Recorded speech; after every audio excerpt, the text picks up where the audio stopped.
Sasa msanii Mario ameendelea kuonyesha upevu wa kisanii kupitia The Godson Deluxe Edition, toleo linalounganisha mafanikio, tafakari ndani ya albamu hii. Mashabiki tayari wamesikia nyimbo kama vile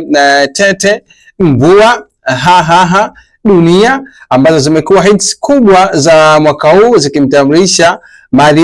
Mario kama mmoja ya wasanii waliotawala masikio ya wengi kwa mwaka huu 2025, lakini umakini wote sasa unahamia kwenye Olua, wimbo pekee mpya ndani ya toleo hili la Deluxe. Tofauti na nyimbo nyingine zilizosikika, Olua inakuja kama sauti mpya masikioni mwa mashabiki, ikifunga hesabu za The Godson, albamu ya pili ya Mario ambayo wachambuzi walitia maana halisi ya muziki wa Afrika Mashariki, kwa maana ya muziki wa Afrika Mashariki. Na kwa mpangilio huu sasa, na Mario hajaongeza tu wimbo, amekamilisha simulizi ya The Godson Deluxe ambayo inakuja au inakuwa daraja kati ya mafanikio yaliyopita na ujumbe mpya unaomwacha msikilizaji aamue yeye mwenyewe kitu gani ambacho anakuwa anakihitaji. Sasa kitu ambacho Mario alikifanya kwa siku ya jana ni kuachia wimbo wake unaitwa Olua, wimbo ambao Mario aliuachia rasmi kwa mara ya kwanza tarehe 15 mwezi Disemba mwaka 2025, wimbo ambao mpaka hivi sasa tunapozungumza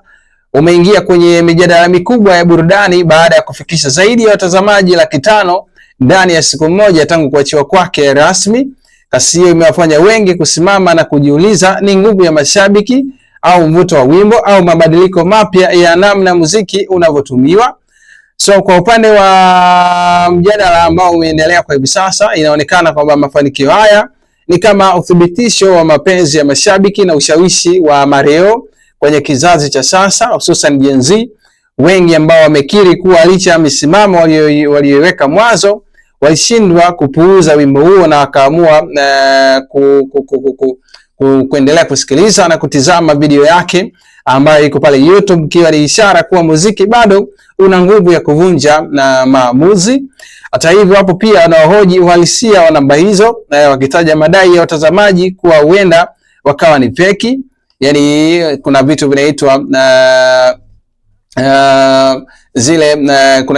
kuna streaming farming ambazo watu wanakuwa wanazifanya, lakini kwa wimbo huu wa Mario inaonekana kuwa ni tofauti,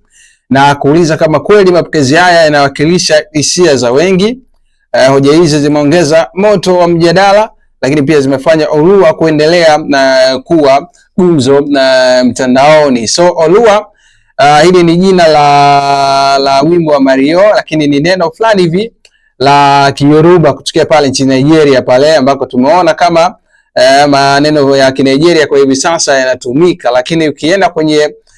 tafsiri yake kwa maana ya Olua ni neno la Kiyoruba kutoka Nigeria ambalo lina maana ya gods, kwa maana ya Kiswahili chake ni Mungu, na mara nyingi linatumika kama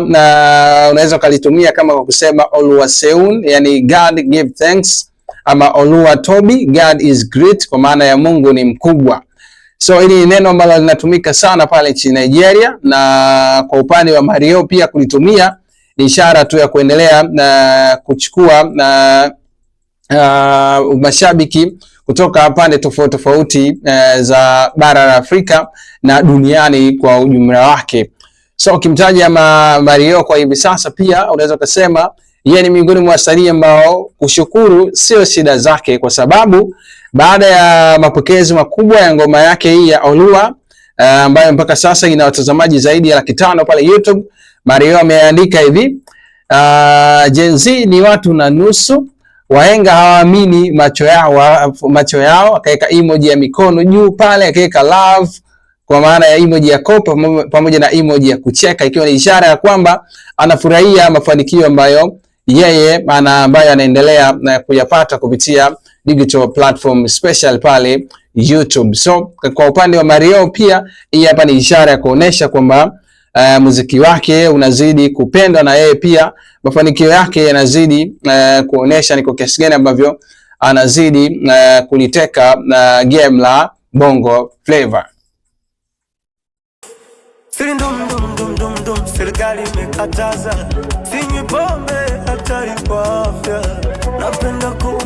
napenda kubaluza. I don't do cigaretto.